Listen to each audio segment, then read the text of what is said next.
Hello everyone, good morning. एक बार फिर से आप सभी का क्रेजी जी का ट्रिक के डेली करंट अफेयर की सीरीज में स्वागत है। आइए शुरू करते हैं आज के हमारे डेली करंट अफेयर के सेशन को। 21 जून के सभी करंट अफेयर को यहां पर हम डिटेल में एक एक करके डिस्कस कर लेते हैं। एंड तक सेशन को आराम से देखिए। सारे करंट अफेयर आज के सेशन में बहुत इंपॉर्टेंट है, तो देखिएगा, नोट कीजिएगा आराम से। पहला क्वेश्चन देखिए, वर्ल्ड इन्वेस्टमेंट रिपोर्ट 2025 के अनुसार भारत की एफडीआई प्राप्त करने में रैंक क्या है। तो वर्ल्ड इन्वेस्टमेंट रिपोर्ट 2025 को हाल ही में अंकटाड के द्वारा जारी किया गया है। एक इंटरनेशनल ऑर्गेनाइजेशन है, हम बात करेंगे उसकी। तो वर्ल्ड इन्वेस्टमेंट रिपोर्ट जारी की गई 2025 की, और इसमें बताया गया है कि एफडीआई प्राप्त करने के मामले में भारत की रैंक दी गई है इस बार 15वीं। लास्ट ईयर एफडीआई प्राप्त करने के मामले में इंडिया की रैंक दी गई थी, इंडिया को रैंक दी गई थी 16वीं रैंक, और यहां पर एक रैंक का इंडिया का सुधार हुआ है और अब इस इंडेक्स में इंडिया को 15वीं रैंक पर रखा गया। अच्छा, इंडेक्स जारी करने वाली संस्था कौन? UNCTAD. United nation conference on trade and development के नाम से इसे जाना जाता है। पूरे वर्ल्ड में जो विकासशील देश हैं उनके मध्य में ट्रेड के लिए काम करने वाला यूनाइटेड नेशन का ये एक अंग है, एक बॉडी है, एक हिस्सा है। वर्ल्ड इन्वेस्टमेंट रिपोर्ट ये जारी करता है हर साल। 2025 की जो रिपोर्ट आई, इसमें फॉरेन डायरेक्ट इन्वेस्टमेंट प्राप्त करने के मामले में इंडिया 15वीं रैंक पर रखा गया।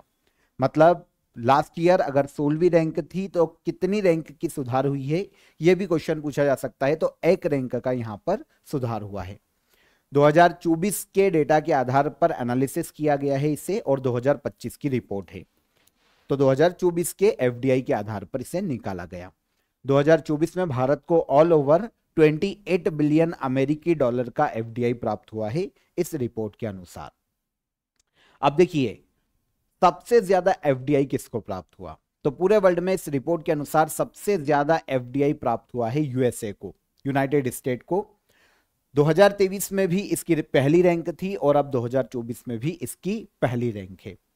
इसके अलावा सिंगापुर को सेकेंड प्लेस पर रखा गया है एफडीआई के मामले में। थर्ड पर है चाइना, हांगकांग, और 15वें नंबर पर रखा गया है इंडिया को।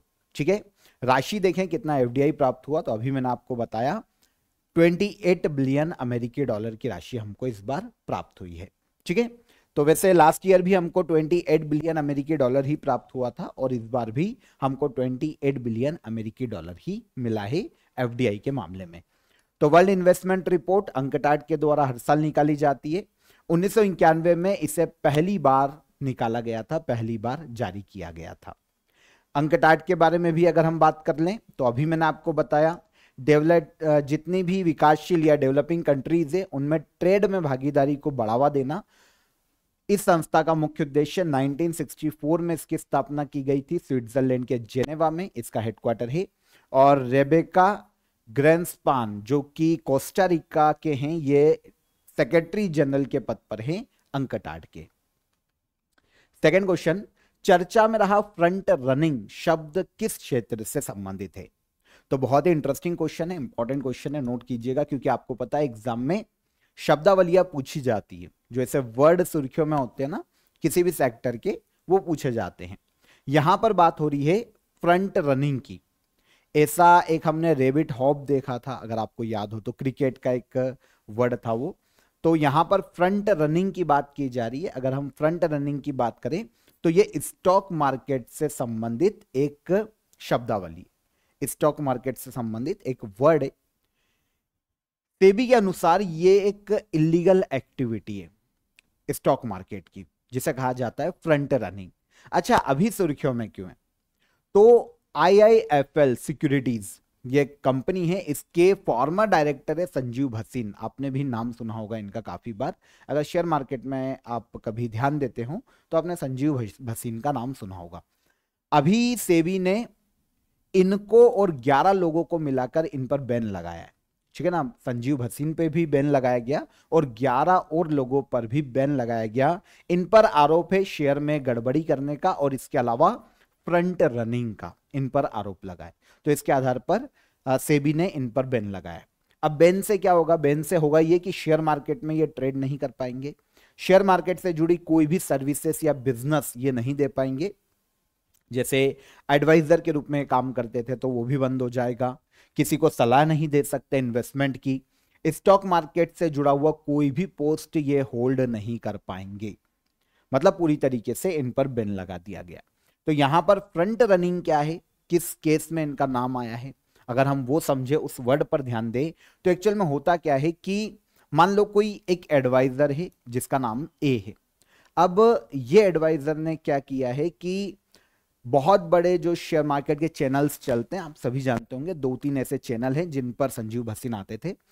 फिर वहां पर जो कॉल दी जाती थी, तो आपको पता है जब वो कॉल देते हैं तो कोई भी जो एडवाइजर जब कॉल देता है टीवी पर आकर, तो उस शेयर में वॉल्यूम आता है, क्योंकि उनके कहने के अनुसार जो लोग हैं देश के वो परचेस करते हैं उस शेयर को उनकी कॉल के आधार पर। अब क्या होता है कि ये जो एडवाइजर है वो किसी और जो उनके पार्टनर हैं, कंपनी है, जो उनके लोग हैं, उनको पहले ही बोल देते हैं कि कोई भी एक शेयर खरीद लो। मान लो कोई किसी भी कंपनी का एक शेयर है, टाटा का या कोई भी, उस शेयर को आप खरीद लो, कल आप उससे डंप कर देना, मतलब बेच देना जब मैं कॉल दूं उसके बाद। तो क्या होता था, उनके लोगों ने पहले ही खरीद लिया, इनसे डील है कि 40% मेरा प्रॉफिट का, ऐसे डील हो गई।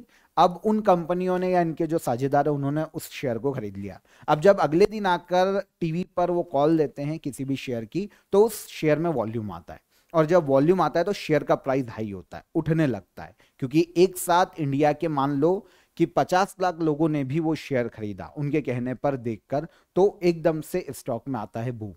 तो ऐसे केस में जो उनके पार्टनर या जो कंपनियां थी जो कि उनके साझेदार थी, जिनको एक दिन पहले उन्होंने परचेस करवाया था, जैसे ही वॉल्यूम आता है ये लोग बेचकर निकल जाते हैं। इन्होंने इनका प्रॉफिट कमा लिया, 2 रुपए 5 रुपए के हिसाब से करोड़ों की डील होती है, कमा लिया। और जो रिटेलर है वो फंस जाता है यहां पर, क्योंकि स्टॉक का रेट जैसे ये बेचते हैं, अब ये जब बेच के निकलेंगे तो वो नीचे आएगा, क्योंकि सेलिंग बड़ी है शेयर में।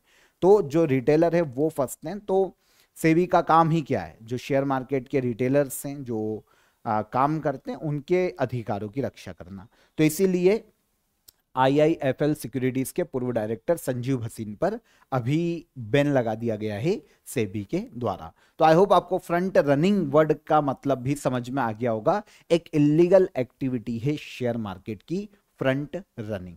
ओके, सेबी शेयर मार्केट को रेगुलेट करने वाली संस्था है, मिनिस्ट्री ऑफ फाइनेंस के अंतर्गत ये कार्य करती है। 30 जनवरी 1992 को सेबी एक्ट 1992 के तहत एक स्टेचुअरी बॉडी या वैधानिक निकाय के रूप में इसका गठन किया गया था। वैसे इसका गठन 1988 में हो गया था, लेकिन इसके लिए प्रॉपर सेबी एक्ट लाया गया वैधानिक निकाय बनाने के लिए 1992 में। हेडक्वार्टर महाराष्ट्र के मुंबई में है और इसके चेयरमैन तुहिन कांत पांडे वर्तमान में देखने को मिलते हैं।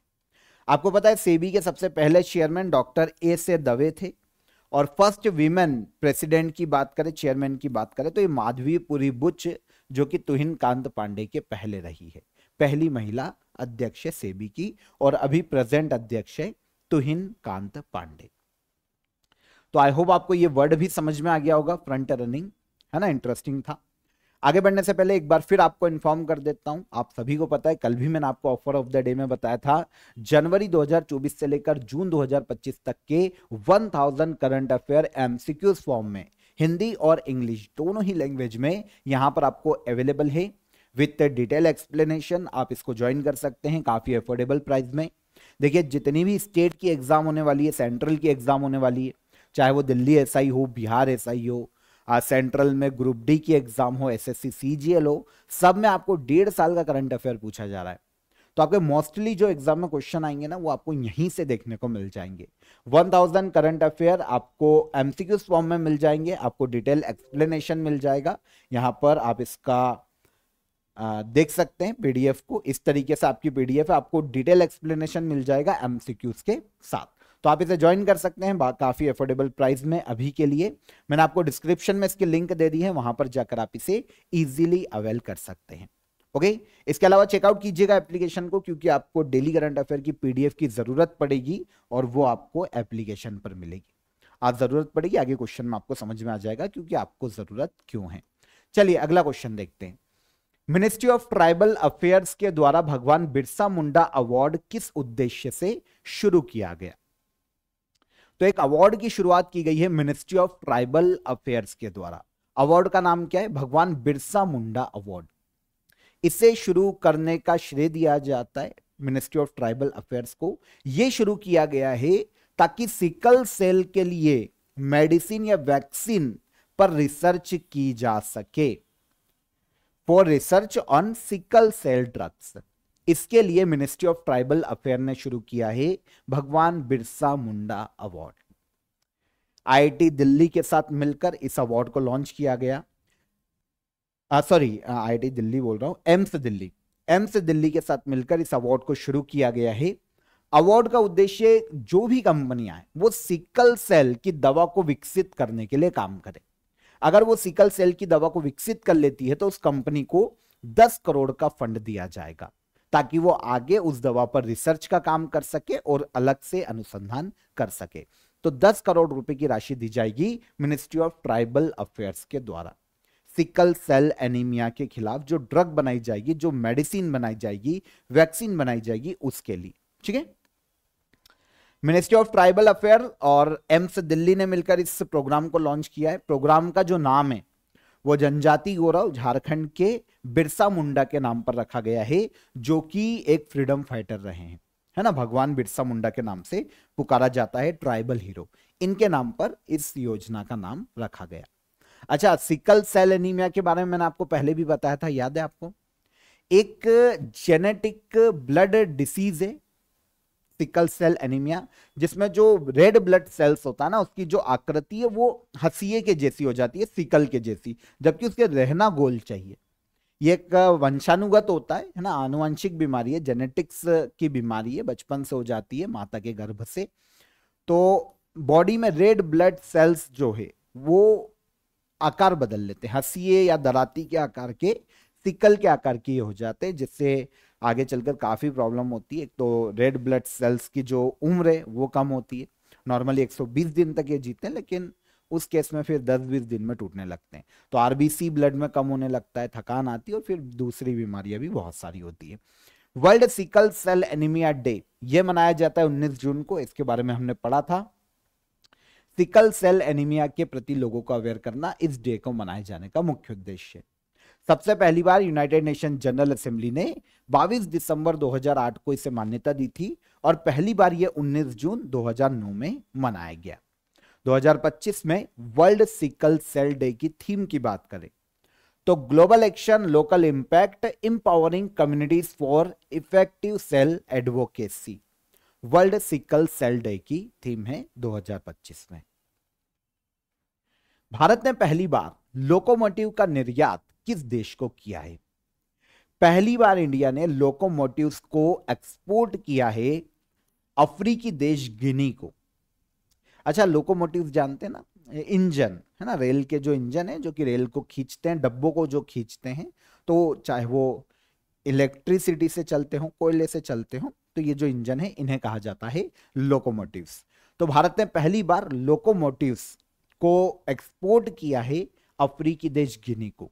आज तक हमने जितने भी लोकोमोटिव्स बनाए हैं, जितने भी रेलवे के इंजन बनाए, वो हमने खुद ही यूज किए, लेकिन पहली बार हमने गिनी को इसे एक्सपोर्ट किया। गिनी और भारत के मध्य में 3000 करोड़ की डील हुई थी कुछ सालों पहले।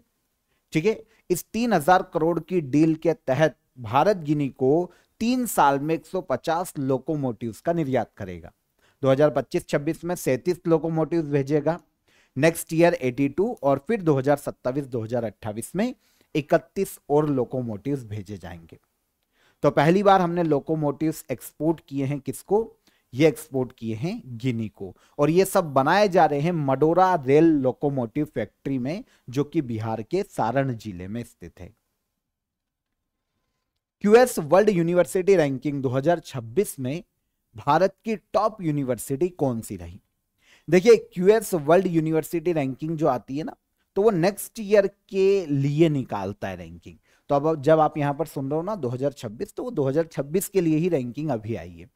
ठीक है, तो क्यूएस वर्ल्ड यूनिवर्सिटी रैंकिंग पूरे वर्ल्ड की यूनिवर्सिटीज को उनके परफॉर्मेंस के आधार पर, उनके एजुकेशन के आधार पर, कितनी ज्यादा सहूलियतें हैं, स्टूडेंट्स कितने ज्यादा खुश हैं, संतुष्ट हैं, इस आधार पर यूनिवर्सिटीज को रैंकिंग देता है ना। इंग्लैंड बेस्ड एक ऑर्गेनाइजेशन है क्यूएस, तो इंस्टीट्यूशन है, वो इस रिपोर्ट को निकालता है। क्यूएस वर्ल्ड यूनिवर्सिटी रैंकिंग 2026 में भारत की ऐसी यूनिवर्सिटी जो कि इस रैंकिंग में भारत में टॉप पर रही वो हो जाएगी IIT Delhi. Answer C. Okay, world university ranking, QS का फुल फॉर्म होता है क्वाकरेली साइमंड्स। तो क्यूएस वर्ल्ड यूनिवर्सिटी रैंकिंग में आईआईटी दिल्ली भारत की टॉप यूनिवर्सिटी है, लेकिन इस इंडेक्स में इस यूनिवर्सिटी को 123वीं रैंक पर रखा गया। टॉप 100 में तो इंडिया की कोई सी भी यूनिवर्सिटी नहीं है। आईआईटी दिल्ली 123वीं रैंक पर रखी गई। लास्ट ईयर 2025 का जब इंडेक्स आया था ना, तब आईआईटी दिल्ली को 150वीं रैंक पर रखा गया था, और उसके पहले 2024 के इंडेक्स में 197th रैंक पर रखा गया था। मतलब लगातार आईआईटी दिल्ली की रैंक इस इंडेक्स में सुधर रही। इस बार इंडिया से टॉप पर आईआईटी दिल्ली रहा, लेकिन ऑल ओवर रैंक में 123 रैंक पर रहा है। अच्छा, टॉप 3 यूनिवर्सिटी कौन? तो इस रैंक में top 3 university Massachusetts institute of technology पहले नंबर पर, इंपीरियल कॉलेज लंदन का है दूसरे नंबर पर, और स्टैनफोर्ड यूनिवर्सिटी है तीसरे नंबर पर। यह हो गई टॉप 3। भारत की टॉप यूनिवर्सिटी में पहले पर तो आईआईटी दिल्ली आ गया, लेकिन रैंक है ऑल ओवर 123। फिर आता है आईआईटी बॉम्बे 129, और फिर IIT Madras 180 rank. QS world university ranking universities को रैंकिंग देती है, हर साल ये आती है, और क्वाक रैली साइमंड जो कि ब्रिटिश एंटिटी है, ब्रिटिश ऑर्गेनाइजेशन है, वो इस इंडेक्स को तैयार करता है यूनिवर्सिटी के परफॉर्मेंस के आधार पर। रेडिट ने भारत में अपना ब्रांड एम्बेसडर किसे नियुक्त किया है? रेडिट एक सोशल नेटवर्किंग प्लेटफॉर्म है, जैसे फेसबुक चलता है, इंस्टाग्राम चलता है, या फिर अदर जो सोशल नेटवर्किंग साइट चलती है, वैसे रेडिट भी चलता है। इसने भारत में अपना ब्रांड एम्बेसडर बनाया है सचिन तेंदुलकर को, पूर्व क्रिकेट खिलाड़ी सचिन तेंदुलकर। रेडिट के अलावा सचिन तेंदुलकर काफी सारी कंपनियों के ब्रांड एम्बेसडर है, जैसे Adidas, master card, boost, Apollo, है ना, अपोलो या एमआरएफ टायर, इनको भी प्रमोट करते हैं और इनके भी ब्रांड एम्बेसडर है। कल के सेशन में मैंने आपको कार्तिक आर्यन के बारे में बताया था, है ना, जो कि स्केचर जूतों का एक ब्रांड है, उसके ब्रांड एम्बेसडर बने, तो उनको भी याद रखिएगा। रेडिट सोशल मीडिया प्लेटफॉर्म में 2005 में स्थापना की गई थी। स्टीव हॉफमैन इसके सीईओ के पद पर हैं, और इंडियन ब्रांड एम्बेसडर कौन बने रेडिट के? तो ये बने सचिन तेंदुलकर। प्रफुल्ल रॉय जिनका हाल ही में निधन हो गया, वे किस क्षेत्र से संबंधित थे? प्रफुल्ल रॉय एक बंगाली लेखक है, बहुत ही फेमस रहे। हालांकि इनको कोई बड़ा अवार्ड नहीं मिला है, जैसे पद्म अवार्ड अगर हम देखें तो ऐसा कोई अवार्ड नहीं मिला है, लेकिन साहित्य अकादमी अवार्ड इनको मिला है। तो बंगाल से आते हैं एक बहुत ही फेमस लेखक प्रफुल्ल रॉय। इनका हाल ही में निधन हो गया है 91 ईयर की एज में। एज ज्यादा है, तो 91 वर्ष की आयु में इनका निधन हो गया। भारत के प्रसिद्ध बंगाली लेखक, वेस्ट बंगाल से संबंधित। इनकी काफी सारी बुक्स और इनके काफी सारे नॉवेल देखने को मिलते हैं, जैसे क्रांतिकाल सबसे प्रसिद्ध है इनका, है ना, बुक काफी फेमस है। आकाशेर नीचे मानुष बंगाली भाषा में, पूर्वा पार्वती, काया पातर नोको, ये सारे बंगाली भाषा में ही इन्होंने अधिकतर बुक्स लिखी है। आपको पता है इनकी जो बुक है क्रांतिकाल, इस बुक के लिए प्रफुल्ल रॉय को साहित्य अकादमी अवार्ड दिया जा चुका है 2003 में, नोवेल क्रांतिकाल के लिए। और पश्चिम बंगाल गवर्नमेंट का एक अवार्ड है जो कि बंगाली फिक्शन के लिए सर्वोच्च सम्मान माना जाता है, बंकिम पुरस्कार, ये दिया जा चुका है प्रफुल्ल रॉय को 1985 में। ठीक है, इनका जो बुक है आकाशेर नीचे मानुष, इसके लिए इनको बंकिम पुरस्कार 1985 में दिया गया था। साहित्य अकादमी इंपॉर्टेंट है, 2003 में इनको दिया गया उपन्यास क्रांतिकाल के लिए। प्रफुल्ल रॉय हाल ही में इनका निधन हो गया। Gender budgeting knowledge hub portal को किस मंत्रालय के द्वारा आधिकारिक रूप से लॉन्च किया गया? तो एक पोर्टल है gender budgeting knowledge hub portal, इसको लॉन्च करने का श्रेय दिया जाता है ministry of women and child development को। आंसर सी हो जाएगा, महिला एवं बाल विकास मंत्रालय। इन्होंने gender budgeting knowledge hub portal को हाल ही में लॉन्च किया है। अच्छा, पोर्टल क्या है? पोर्टल में जेंडर बजटिंग से जुड़ी हुई सारी इंफॉर्मेशन जितनी भी अवेलेबल है, सारी पॉलिसीज सारा डेटा इस पोर्टल पर शेयर किया जाएगा ministry of women and child development के द्वारा। अच्छा, जेंडर बजटिंग क्या होती है पहले तो ये समझो। बजट का एक प्रोसेस है जिसमें क्या होता है कि पुरुष और स्त्री दोनों के लिए जितने भी स्कीम्स हैं, जितने भी बेनिफिट है, उन सबको दिया जाता है और फिर कंपेयर किया जाता है, ठीक है, ताकि पुरुषों को और महिलाओं को सेम बेनिफिट दिया जा सके और जेंडर इक्विलिटी को बढ़ाया जा सके। तो महिला और पुरुष को किस किस स्कीम का लाभ दिया जा रहा है, कितनी स्कीम लिया जा रहा है, कितना पैसा दोनों के विकास में अलॉट हो रहा है, तो इन सभी को कंपेयर करना कि ऐसा नहीं हो कि पुरुषों के विकास के लिए ज्यादा हम फंड दे रहे हैं गवर्नमेंट और महिलाओं के लिए कम फंड दे रहे हैं। तो इसके लिए जेंडर बजटिंग की जाती है ताकि दोनों को कंपेयर किया जा सके, दोनों का अलग अलग डेटा निकाला जा सके कि भाई कितना किस में लगाया जा रहा है, पुरुषों के विकास में कितने स्कीम्स हैं, कितनी योजनाएं हैं और कितना पैसा फ्लो किया जा रहा है, महिलाओं के लिए कितने स्कीम्स है, कितने स्किल्ड प्रोग्राम है, उसमें कितना पैसा फ्लो किया जा रहा है। तो ये दोनों को कंपेयर करना, दोनों के लिए अलग अलग बजट की प्रोसीजर कहलाती है जेंडर बजटिंग। तो इसका पूरा डेटा पब्लिक डोमेन में हो, लोगों के पास अवेलेबल हो, इसीलिए एक पोर्टल लॉन्च किया गया है, इसे नाम दिया गया gender budgeting knowledge hub portal. Launch करने का श्रेय दिया जाता है ministry of women and child development को, ठीक है। अब देखो इस जो डेटा है पोर्टल है, इससे फायदा क्या होगा। डेटा को रिसर्चर्स और जितने भी पॉलिसीज मेकर हैं वो सब यूज कर पाएंगे, है ना, ताकि आगे पॉलिसीज बनाई जा सके। सरकार को भी नई स्कीम और पॉलिसीज लाने में मदद मिलेगी कि भाई उनको पता रहेगा पैसा किसके विकास में कितना जा रहा है, पुरुषों के लिए कितना जा रहा है और महिलाओं के लिए कितना जा रहा है।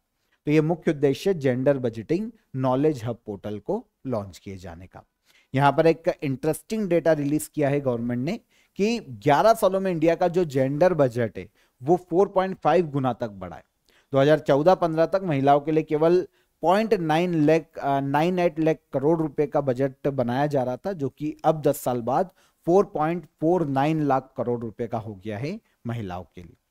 वैसे नॉर्मल बजट की अगर हम बात करते हैं और उसके डेटा को अगर हम देखते हैं इंफॉर्मेशन के लिए, तो भारत में जो नॉर्मल बजट है ना, बजट 2024-25, 25-26, तो भारत में सबसे ज्यादा बजट मोरारजी देसाई ने पेश किया है 10 बार, लेकिन कंटिन्यू लगातार सबसे ज्यादा बजट पेश करने का श्रेय दिया जाता है निर्मला सीतारमन को। 8 बार इन्होंने बजट पेश किया। भारत का पहला बजट जेम्स विल्सन के द्वारा लाया गया था अंग्रेजों के शासनकाल में 1860 में, और आजाद भारत का पहला बजट लॉन्च किया था षणमुखम शेट्टी ने 1947 आजादी के बाद। अगला क्वेश्चन है, हिंदी के लिए साहित्य अकादमी युवा पुरस्कार 2025 किसे मिला है। मैंने आपको बोला था कि आपको पीडीएफ की जरूरत पड़ेगी, तो यहां पर इन अवार्ड को देख लेना, पीडीएफ में पीडीएफ ले लेना एक बार। कल मैंने आपको पढ़ाया था हिंदी के लिए साहित्य अकादमी बाल पुरस्कारों के बारे में, है ना, जो कि बच्चों के लिए जो पुस्तकें लिखी जाती है उनको दिया जाता है, ठीक है। तो कल हमने एक पुरस्कार पढ़ा था, यहां पर बात हो रही है साहित्य अकादमी यूथ अवार्ड की। 2025 में हिंदी भाषा के लिए यह अवार्ड दिया गया है पार्वती तिर्की को। किसको दिया गया? पार्वती तिर्की, हिंदी भाषा के लिए, ठीक है। इनकी एक किताब है फिर उगना, इसके लिए हिंदी भाषा का साहित्य अकादमी युवा पुरस्कार पार्वती तिर्की को दिया गया। यह पुरस्कार भी 24 लैंग्वेजेस में दिया जाता है। 22 तो हो गई हमारी जो 8th शेड्यूल में है इंडियन कॉन्स्टिट्यूशन में, वो 22 लैंग्वेजेस। इसके अलावा एक है इंग्लिश और एक है राजस्थानी। तो ऐसी 24 लैंग्वेजेस में यह अवार्ड दिया जाता है, लेकिन अभी डोंगरी भाषा का अवार्ड अनाउंस नहीं किया गया, तो 23 यंग राइटर को दिया गया है साहित्य अकादमी युवा अवार्ड 2025। अब यहां पर मैंने लिस्ट मेंशन कर दी है, पॉज करके देख लेना या फिर पीडीएफ को क्रेजी जीके ट्रिक के एप्लीकेशन से ले लो। मेन मैं आपको बता देता हूं, क्योंकि ये देखिए सारे नहीं पूछे जाएंगे आपको एग्जाम में, पर यहां पर एक बार पॉज करके देख लेना। मेन में आप इंग्लिश का याद कर लीजिए, क्योंकि ये 22 भाषाओं से अलग है लैंग्वेज, कॉन्स्टिट्यूशन की 22 भाषाओं से अलग लैंग्वेज है। तो Siddharth the boy who become the Buddha एक नॉवेल है, अद्वैत कोट्टारी के द्वारा लिखा गया। हिंदी भाषा में फिर उगना कविता है पार्वती तिर्की की। कश्मीरी भाषा के लिए हरफस हरफस जाग एक आलोचनात्मक एक नॉवेल लिखा गया है साजिया सेहर के द्वारा। इसके अलावा राजस्थानी याद करिए क्योंकि ये भी 22 लैंग्वेजेस से अलग है। अंतस रे रंगाणी कविता है, ये राजस्थानी में पूनम चंद गोदारा के द्वारा लिखी गई है।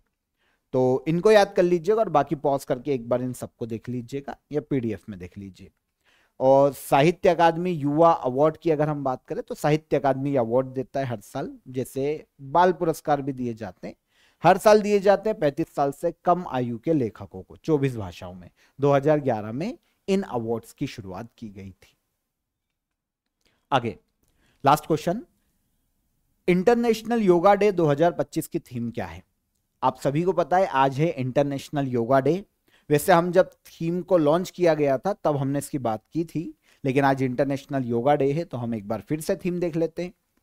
2025 में इंटरनेशनल योगा डे, आज की थीम क्या है? ये रखी गई है yoga for one earth one health.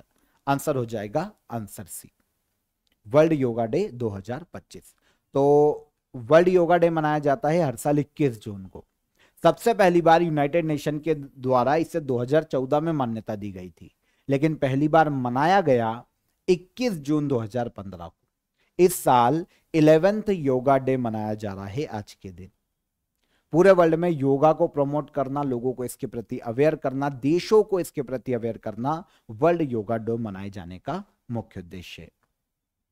इस बार हर साल योगा डे पर एक मुख्य कार्यक्रम होता है ना, वो अलग अलग जगह पर होता है। इस बार जो मेन योगा डे का कार्यक्रम है इंडिया में, वो आंध्र प्रदेश के विशाखापट्टनम में आज आयोजित किया जा रहा है। भारत के पीएम नरेंद्र मोदी यहां पर पार्टिसिपेट करेंगे। 2025 में yoga for one earth one health world yoga day की थीम है, इंटरनेशनल योगा डे की थीम है। और 2024 में yoga for self and society international yoga day की थीम थी। ओके, तो यहां पर 21 जून के हमारे सभी करंट अफेयर हो जाते हैं, डिटेल में हमने डिस्कस किया। अब हम चलते हैं लास्ट डे के करंट अफेयर के रिवीजन पर। क्वेश्चन आंसर देखते हैं। एनर्जी ट्रांजिशन इंडेक्स 2025 में भारत की रैंक क्या है? एनर्जी ट्रांजिशन इंडेक्स, इसमें भारत को रैंक दी गई है 71। हिंदी भाषा के लिए बाल साहित्य पुरस्कार 2025 किसे प्रदान किया गया? यह दिया गया है सुशील शुक्ल को। ईरान से अपने नागरिकों को निकालने के लिए भारत ने कौन सा मिशन लॉन्च किया? यह मिशन हो जाता है कौन सा? Operation Sindhu. Global liveability index 2025 में शीर्ष स्थान किस शहर और देश ने प्राप्त किया? डेनमार्क के कोपेनहेगन ने। क्रोकोडाइल संरक्षण परियोजना को 50 साल पूरे हो गए हैं। यह परियोजना कब शुरू की गई थी? इस परियोजना को शुरू किया गया था 1975 में। हाल ही में पद्मश्री पुरस्कार प्राप्त मारुति चितमपल्ली का निधन हो गया। यह किस क्षेत्र से संबंधित है? तो पर्यावरण और वन्य जीव संरक्षण।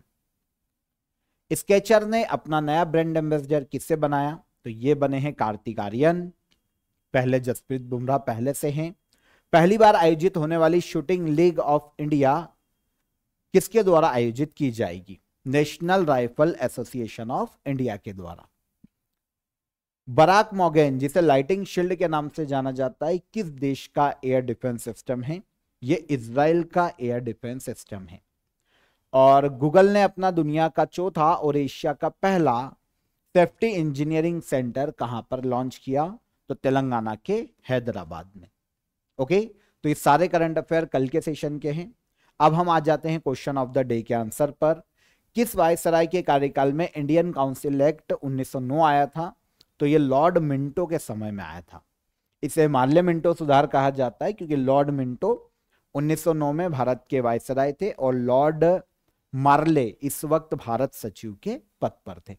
संविधान का अनुच्छेद 76 अटॉर्नी जनरल ऑफ इंडिया महान न्यायवादी के संबंध में प्रावधान करता है। और ज्वालामुखी माउंट नायरा गोंगो की अगर हम बात करते हैं किस महाद्वीप पर है? तो ये अफ्रीका महाद्वीप पर है। और देश पूछा जाता तो रिपब्लिक ऑफ कांगो, कांगो गणराज्य में यह ज्वालामुखी देखने को मिलता है। ये तीनों क्वेश्चन के आंसर अब आज के question of the day. Seismograph से किसे मापा जाता है? पहला क्वेश्चन। भारत का सबसे बड़ा तटीय राज्य कौन सा है? और विद्युत धारा को मापने के लिए किस यंत्र का उपयोग किया जाता है? तीनों क्वेश्चन इंपॉर्टेंट है, कमेंट में आंसर कीजिए। सेशन पसंद आया हो तो वीडियो को लाइक और शेयर कर दीजिए। चैनल पर पहली बार आए हैं तो चैनल को सब्सक्राइब कर लीजिएगा। फिर मुलाकात करेंगे कल के सेशन में, तब तक अपना ख्याल रखिए। जय हिंद, जय भारत।